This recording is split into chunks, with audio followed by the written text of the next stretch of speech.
सावधान ओडिशा आपको स्वागत। आज हूँ 5 जनवरी रविवार। चलतु देखने देश विदेश 15टी बड़ खबर। जदि एपर्यंत वीडियो को लाइक करना वीडियो को लाइक करने सह चैनल को सब्सक्राइब कर पाखे बेल आइकन दबाई ऑल नोटिफिकेशन को ऑन करूँ, जहाद्वारा ये गुरुत्वपूर्ण खबर आपंखे सर्वहते पहुँचार। चलू लेटनरी खबर पर नजर पकड़ा। नंबर 1 खूब शीघ्र आरंभ हो द्वितीय पर्याय निर्मल योजना। 5164.79 कोटी टंका खर्च आकलन कर हस्पिटाल सेवा कार्य नियोजित निर्मल योजना को सुदृढ़ कर आरंभ कर द्वितीय पर्याय निर्मल योजना। एने एनएचएच को निर्देशिका अध्यक्षतार एक गुरुत्वपूर्ण बैठक अनुष्ठित हो जाएगी। बैठक में निर्मल योजना रूपरेख संपर्क में विस्तृत भाव आलोचना होगी। निर्माण योजना परिचालन लगी इच्छुक कंपनी को आमंत्रण कर खूब शीघ्र टेंडर प्रक्रिया आरंभ कर सूचना मिली। राज्य में प्रथम पर्यायर 1 एप्रिल 2023 रु निर्मल योजना आरंभ कर निर्मल योजना दायित्व नहीं कंपनी हस्पिटाल 3 वर्ष कार्य तुलाई। वर्तमान यार अवधि शेष होती। पुणी द्वितीय पर्याय निर्मल योजना 31 मार्च 2028 पर्यंत चलो। एथिपाई 5164.79 कोटी टंका खर्च करने आकलन कर। नंबर 2 मुख्यमंत्री व्यक्तिगत सचिव हेले मनोज साहू। मुख्यमंत्री व्यक्तिगत सचिव भाव मनोज साहू को नियुक्ति मिली। साधारण प्रशासन विभाग पक्षर एने विज्ञप्ति प्रकाश पाई। पूर्वर अरविंद डाकुआ दायित्व थे। पौर प्रशासक और नगर उन्नयन विभाग अतिरिक्त सचिव भाव बदली करने स्थान में मनोज को यह दायित्व मिली। मनोज घर जगतसिंहपुर जिला बालिकुदा ब्लॉक रे 2006 ब्याचर आईएसएस मनोज अरुणाचल प्रदेश, गोवा, मिजोराम एवं केन्द्रशासित अंचल क्याडर अधिकारी रही। पूर्वर श्री साहू डेप्यूटी निर्वाचन कमिशनर भाव नुआदिल्ली में कार्य करुले। नंबर 3 8 भुवनेश्वर आसवे प्रधानमंत्री। प्रवासी भारतीय कार्यक्रम हेबे सामिल। प्रवासी भारतीय कार्यक्रम सामिल हेबे प्रधानमंत्री नरेंद्र मोदी। एथिपाई जनवरी 8 भुवनेश्वर आसवे प्रधानमंत्री। से राति 8टार विमान बंदर पहुंची सीधा राजभवन जीवे। राजभवन में रात्रि यापन करेंगे। 9 तारिख प्रवासी भारतीय कार्यक्रम सामिल हेबे। यापर दिल्ली फेरजिए प्रधानमंत्री। आसंता 8 ରୁ 10 तारिख पर्यंत हेबाकु थिबा प्रवासी भारतीय दिवस सम्मिलन पर सजई हेलाणी राजधानी भुवनेश्वर। नंबर 4 देश में स्कूल नामलेखा कमिजा बेले ओडिशार नामलेखा बढ़ी। देश में 2022-23 शिक्षावर्ष अपेक्षा 2023-24 शिक्षावर्ष नामलेखा 37 लाख ह्रास पाई। किंतु ओडिशार 1 लाख अधिक शिक्षार्थी स्कूल को आसिଛନ୍ତି। निकटरे केंद्र शिक्षा मंत्रालयर unified district information system for education plus report रे एपरि तथ्य प्रकाश पाई। रिपोर्ट अनुसार 2022-23 वर्ष में राज्य में 66.4 लाख शिक्षार्थी स्कूल रे नाम लेखाई हेले 2023-24 वर्ष में यह वृद्धि पाई 77.5 लाख शिक्षार्थी नाम लेखाई। ए पिलांक मध्य सर्वाधिक सरकारी स्कूल रे नाम लेखाई।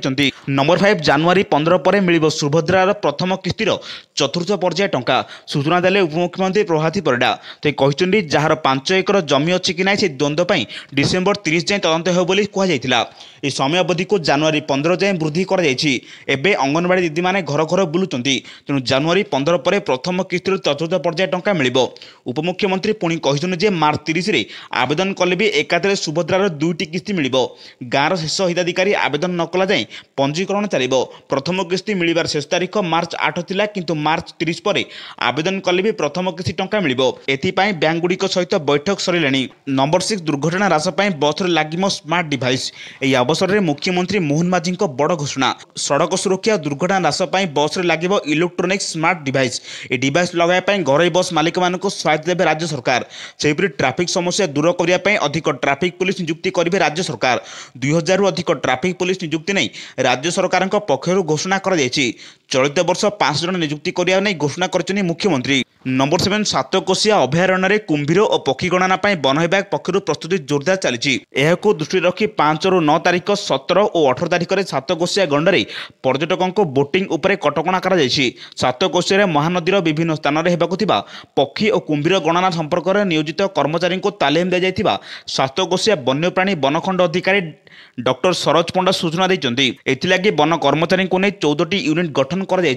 प्रति यूनिट रे 5 जन लेखा सदस्य रहिबे। गणना में 12टी देशी डंगा और 2टी बोर्ड प्रस्तुत कर वनखंड अधिकारी डॉक्टर पंडा प्रकाश करते। नंबर 8 आसंता 4 दिन राज्य में अधिक शीत अनुभूत हो। आगामी 3 दिन फुलबाणी और राउरकेला में पारद 7 डिग्री सेल्सियस राज्यर अधिकांश स्थान में रातिर तापमात्रा 12 ରୁ 13 डिग्री तलू खसब। अनेक स्थान में पारद 10 डिग्री बा एहाठारु तले रहिबो। राज्य में शीत को नहीं पाणीपाग एभली पूर्वानुमान करुछि। ତେବେ ସପ୍ତାହେ ପରେ ଶୀତ ପୁରା କମିଯିବ ବୋଲି ପାଣିପାଗ ବିଶେଷଜ୍ଞ କହିଛନ୍ତି। ଶନିବାର ଫୁଲବାଣୀ ଓ ରାଉରକେଲାରେ ରାତିର ତାପମାତ୍ରା 7 ଡିଗ୍ରୀ, ଝାରସୁଗୁଡ଼ାରେ 8 ଡିଗ୍ରୀ, ଅନୁଗୁଳରେ 9 ଡିଗ୍ରୀ, ଭବାନୀପାଟଣା ଓ ସୁନ୍ଦରଗଡ଼ରେ 10 ଡିଗ୍ରୀ, କୋରାପୁଟ, ନବରଙ୍ଗପୁର, ବାରିପଦା ଓ ବାଲେଶ୍ୱରରେ 11 ଡିଗ୍ରୀ ରହିବ ବୋଲି ବିଭାଗ ଆକଳନ କରିଛି। ରାଜଧାନୀ ଭୁବନେଶ୍ୱରରେ ରାତିର ତାପମାତ୍ରା 13 ଡିଗ୍ରୀ ରହିବ। ନମ୍ବର 9 ଉତ୍କଳ ସଂସ୍କୃତି ବିଶ୍ୱବିଦ୍ୟାଳୟର 26ତମ ପ୍ରତିଷ୍ଠା ଦିବସ ପାଳନ କରାଯାଇଛି। ଉତ୍କଳ ସଂସ୍କୃତି ବିଶ୍ୱବିଦ୍ୟାଳୟ UGC 12Bରେ ଅନ୍ତର୍ଭୁକ୍ତ ପାଇଁ ପୁରା ପ୍ରସ୍ତୁତ ଚାଲିଛି। କେବଳ UGC ଅନୁମତି ଓ ଅନୁଦାନକୁ ଅପେକ୍ଷା ରହିଛି। ଏଥିପାଇଁ ଥିବା ବିଭିନ୍ନ ମାନଦଣ୍ଡ ପୂରଣ କରିବାରେ ବିଶ୍ୱବିଦ୍ୟାଳୟ ଅନେକ କିଛି ପଦକ୍ଷେପ ନେଇଥିବାରୁ ଅନୁଦାନ ପାଇବାକୁ ବିଶ୍ୱବିଦ୍ୟାଳୟ କର୍ତ୍ତୃପକ୍ଷ ଆଶା ବ୍ୟକ୍ତ କରିଛନ୍ତି। ଗତବର୍ଷ ରଜତ ଜୟନ୍ତୀ ପାଳିଥିବା ବିଶ୍ୱବିଦ୍ୟାଳୟ ଶନିବାର ତାର 26ତମ ପ୍ରତିଷ୍ଠା ଦିବସ ପାଳନ କରୁଛି। ଏହି ଅବସରରେ କୁଳପତି ପ୍ରଫେସର ପ୍ରସନ୍ନ କୁମାର ସ୍ୱାଇଁ କହିଛନ୍ତି ଯେ UGC 12B ହାସଲ ପାଇଁ ଅନେକ କାମ କରିଛୁ। 20ଟି ବିଭାଗରେ ନିୟମିତ ଶିକ୍ଷାଦାନ ଚାଲିଛି। ନମ୍ବର 10 ଫେମ୍ 2ରେ 16 ଲକ୍ଷ EVକୁ ସବସିଡି ଦେଶରେ 25,202 ଚାର୍ଜିଂ ଷ୍ଟେସନ ସ୍ଥାପନ କରାଯାଇଛି। ଦେଶରେ ଯାନ ଏବଂ ହାଇବ୍ରିଡ୍ ଯାନ ଉତ୍ପାଦନକୁ ସରକାର ପ୍ରୋତ୍ସାହିତ କରିବା ଲାଗି ଫେମ୍ ଯୋଜନା ଆଣିଥିଲେ। ଏହାର ଦ୍ୱିତୀୟ ପର୍ଯ୍ୟାୟରେ ସରକାର 16.15 ଲକ୍ଷ EVକୁ ସବସିଡି ଦେଇଛନ୍ତି। ଏହା ମଧ୍ୟରେ 14.23 ଲକ୍ଷ ସ୍କୁଟର ଥିବାବେଳେ 1.59 ଲକ୍ଷ 3 ଚକିଆ, 22,548 ୟୁନିଟ୍ 4 ଚକିଆ ଯାନ ଏବଂ 5,131 ୟୁନିଟ୍ ବସ୍ ରହିଛି। ସେହିଭଳି 10,985 EV ପବ୍ଲିକ୍ ଚାର୍ଜିଂ ଷ୍ଟେସନକୁ ମଧ୍ୟ ମଞ୍ଜୁରୀ ମିଳିଛି। 8,812 ଚାର୍ଜିଂ ଷ୍ଟେସନ ସ୍ଥାପନ ଲାଗି ଅର୍ଥ ପ୍ରଦାନ କରାଯାଇଛି।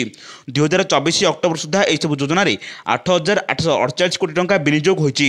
ଏଥିରୁ ସବସିଡିର ଅଂଶ 6,577 କୋଟି ଟଙ୍କା ରହିଛି। ନମ୍ବର 11 ପ୍ରଧାନମନ୍ତ୍ରୀ ଶନିବାର ଗ୍ରାମୀଣ ଭାରତ ମହୋତ୍ସବ 2025ର ଉଦ୍ଘାଟନ କରିଛନ୍ତି। ଏହା ପୂର୍ବରୁ ପ୍ରଧାନମନ୍ତ୍ରୀ ସୋସିଆଲ ମିଡିଆରେ ସେୟାର କରିଥିବା ଏକ ପୋଷ୍ଟରେ ଲେଖିଛନ୍ତି ଯେ ଆମ ଗ୍ରାମ ଯେତେ ସମୃଦ୍ଧ ଏକ ବିକଶିତ ଭାରତର ଦୂରଦୃଷ୍ଟି ହାସଲ କରିବାରେ ସେମାନଙ୍କର ଭୂମିକା ଅଧିକ ହେବ। ପ୍ରଧାନମନ୍ତ୍ରୀ ମୋଦି ଶନିବାର ନୂଆଦିଲ୍ଲୀରେ ଭାରତ ମଣ୍ଡପମ୍ ଠାରେ ଗ୍ରାମୀଣ ଭାରତ ମହୋତ୍ସବର ଉଦ୍ଘାଟନ କରିଛନ୍ତି। ଏହି ସମୟରେ ସେ ଲୋକମାନଙ୍କୁ ମଧ୍ୟ ସମ୍ବୋଧିତ କରିଥିଲେ। ନମ୍ବର 12 ମୁଖ୍ୟମନ୍ତ୍ରୀଙ୍କ ବଡ଼ ଘୋଷଣା, 500 ଟ୍ରାଫିକ୍ କର୍ମଚାରୀଙ୍କୁ ଦିଆଯିବ ନିଯୁକ୍ତି। ଶନିବାର ଦିନ ଜାତୀୟ ସଡ଼କ ସୁରକ୍ଷା ଅଭିଯାନ ଶୁଭାରମ୍ଭ କରିଛନ୍ତି ମୁଖ୍ୟମନ୍ତ୍ରୀ ମୋହନ ଚରଣ ମାଝୀ। ଏହି ଅବସରରେ ଲୋୟର PMGରୁ ରାମ ମନ୍ଦିର ଯାଏଁ ସଚେତନତା ପଦଯାତ୍ରା ଆରମ୍ଭ ହୋଇଛି। ଓଡ଼ିଶା ଯାତ୍ରୀ ଆପ୍ର ମଧ୍ୟ ଶୁଭାରମ୍ଭ କରିଛନ୍ତି ମୁଖ୍ୟମନ୍ତ୍ରୀ। ସଡ଼କ ସୁରକ୍ଷା ସହ ଟ୍ରାଫିକ୍ ନିୟମ ପାଳନ ନେଇ ମୁଖ୍ୟମନ୍ତ୍ରୀ ସଚେତନ କରିଛନ୍ତି। ଟ୍ରାଫିକ୍ ସମସ୍ୟା ପାଇଁ 2,000 ଟ୍ରାଫିକ୍ କର୍ମଚାରୀ ପୋଷ୍ଟ ବାହାରିବ। ଚଳିତ ବର୍ଷ 500 ଟ୍ରାଫିକ୍ କର୍ମଚାରୀଙ୍କୁ ନିଯୁକ୍ତି ଦିଆଯିବ। ସଡ଼କ ସୁରକ୍ଷା ମାସର ବାର୍ତ୍ତା ହେଉଛି ସୁରକ୍ଷିତ ଘରକୁ ଫେରନ୍ତୁ ବୋଲି ମୁଖ୍ୟମନ୍ତ୍ରୀ କହିଛନ୍ତି। ଟ୍ରାଫିକ୍ ନିୟମ ପାଳନ ସହ ସୁରକ୍ଷିତ ଭାବେ ଗାଡ଼ି ଚଳାଇବାକୁ ବାର୍ତ୍ତା ଦିଆଯାଇଛି। ନମ୍ବର 13 11ରୁ ଶୀତ ମହୋତ୍ସବ ଯୋଗଦାନ ପାଇଁ ମୁଖ୍ୟମନ୍ତ୍ରୀଙ୍କୁ ନିବେଦନ କଲା କମିଟି। ଓଡ଼ିଶାର ମୁଖ୍ୟମନ୍ତ୍ରୀ ମୋହନ ଚରଣ ମାଝୀଙ୍କୁ ଶୁକ୍ରବାର ବିଳମ୍ବିତ ରାତିରେ ଦାରିଙ୍ଗିବାଡ଼ି ଶୀତ ମହୋତ୍ସବ କମିଟି ଭେଟିଛନ୍ତି। କନ୍ଧମାଳ MP ସୁକାନ୍ତ କୁମାର ପାଣିଗ୍ରାହୀଙ୍କ ନେତୃତ୍ୱରେ ବ୍ଲକ ଅଧ୍ୟକ୍ଷ ସୁଶାନ୍ତ କୁମାର ପ୍ରଧାନ, କମିଟିର ସମ୍ପାଦକ ତଥା BDO ପ୍ରୀତିରଞ୍ଜନ ରଥ ଓ ଅନ୍ୟମାନେ ଭୁବନେଶ୍ୱର ଗସ୍ତରେ ଯାଇ ବିଭିନ୍ନ ବିଭାଗୀୟ ମନ୍ତ୍ରୀଙ୍କୁ ଭେଟି ନିମନ୍ତ୍ରଣ ପ୍ରଦାନ କରିବା ସହ ମୁଖ୍ୟମନ୍ତ୍ରୀ ମୋହନ ଚରଣ ମାଝୀଙ୍କୁ ଶୀତ ମହୋତ୍ସବରେ ଯୋଗ ଦେବାକୁ ନିବେଦନ କରିଛନ୍ତି। ନମ୍ବର 14 ଅଦିନିଆ ବର୍ଷା, ପ୍ରାକୃତିକ ବିପର୍ଯ୍ୟୟ ଘୋଷଣା କଲେ ରାଜ୍ୟ ସରକାର। ରାଜ୍ୟ ସରକାର ଗତ ଡିସେମ୍ବରରେ ହୋଇଥିବା ଅଦିନିଆ ବର୍ଷାକୁ ପ୍ରାକୃତିକ ବିପର୍ଯ୍ୟୟ ଭାବେ ଘୋଷଣା କରିଛନ୍ତି। ଅଦିନିଆ ବର୍ଷା ଯୋଗୁଁ ବ୍ୟାପକ ଫସଲ କ୍ଷୟକ୍ଷତିକୁ ଦୃଷ୍ଟିରେ ରଖି ଚାଷୀଙ୍କୁ ତୁରନ୍ତ କ୍ଷତିପୂରଣ ପ୍ରଦାନ କରିବାରେ ଉଦ୍ଦେଶ୍ୟରେ ରାଜ୍ୟ ସରକାର ଏଭଳି ପଦକ୍ଷେପ ନେଇଛନ୍ତି। ଏହି ନିଷ୍ପତ୍ତି ଫଳରେ ରାଜ୍ୟର ଅଦିନିଆ ବର୍ଷାରେ କ୍ଷତିଗ୍ରସ୍ତ 16ଟି ଜିଲ୍ଲାର ପ୍ରାୟ 6,64,720 ଚାଷୀଙ୍କୁ କ୍ଷତିପୂରଣ ମିଳିବ। ନମ୍ବର 15 ବାଜିଲା ମୋହର, ବଢ଼ିଲା ଭତ୍ତା। ଏଣିକି 80 ବର୍ଷରୁ ଅଧିକ ବୟସ୍କ ଏବଂ 80 ବର୍ଷରୁ ଅଧିକ ଭିନ୍ନକ୍ଷମ ବ୍ୟକ୍ତିଙ୍କୁ ମାସିକ 3,500 ଟଙ୍କା ଭତ୍ତା ମିଳିବ। ପୂର୍ବରୁ ଏହି ଭତ୍ତା 1,200 ଟଙ୍କା ଥିବାବେଳେ ଏହାକୁ ଏବେ ବୃଦ୍ଧି କରାଯାଇଛି। ଶୁକ୍ରବାର ଅନୁଷ୍ଠିତ ରାଜ୍ୟ କ୍ୟାବିନେଟ୍ ବୈଠକରେ ଏହା ପ୍ରସ୍ତାବକୁ କ୍ୟାବିନେଟ୍ ମୋହର ବାଜିଛି। ରାଜ୍ୟ କ୍ୟାବିନେଟ୍ ବୈଠକରେ 9 ପ୍ରସ୍ତାବକୁ ମୋହର ବାଜିଛି। ମୁଖ୍ୟମନ୍ତ୍ରୀ କୃଷି ଉଦ୍ୟୋଗ ଯୋଜନାକୁ 5 ବର୍ଷ ପାଇଁ ଅନୁମୋଦନ ମିଳିଛି। ସୁଭଦ୍ରା ଯୋଜନାକୁ ନେଇ କ୍ୟାବିନେଟ୍ରେ ବଡ଼ ନିଷ୍ପତ୍ତି ନେଇଯାଇଛି। ମାର୍ଚ୍ଚ 31 ସୁଦ୍ଧା ଆବେଦନ କରିଥିଲେ 2ଟି କିସ୍ତି ମିଳିବ। ପ୍ରଧାନମନ୍ତ୍ରୀ ସୂର୍ଯ୍ୟଘର ଯୋଜନାରେ 25,000 ସବସିଡି ଶକ୍ତି ବିଭାଗ ଦେବ ବୋଲି ଜଣାପଡ଼ିଛି। ଏଭଳି ଗୁରୁତ୍ୱପୂର୍ଣ୍ଣ ଖବର ପାଇବା ପାଇଁ ଆମ ଚ୍ୟାନେଲ ସହ ଯୋଡ଼ି ରୁହନ୍ତୁ। ଯଦି ଚ୍ୟାନେଲ ନୂଆ ଥିବେ ତେବେ ଚ୍ୟାନେଲକୁ ସବସ୍କ୍ରାଇବ କରି ପାଖରେ ଥିବା ବେଲ୍ ଆଇକନ୍ ଦବାଇ ନୋଟିଫିକେସନକୁ ଅନ୍ କରନ୍ତୁ, ଯାହାଦ୍ୱାରା ଏଭଳି ଗୁରୁତ୍ୱପୂର୍ଣ୍ଣ ଖବର ଆପଣମାନଙ୍କ ପାଖରେ ସର୍ବପ୍ରଥମେ ପହଞ୍ଚିପାରିବ। ବ୍ୟୁରୋ ରିପୋର୍ଟ, ସାବଧାନ ଓଡ଼ିଶା।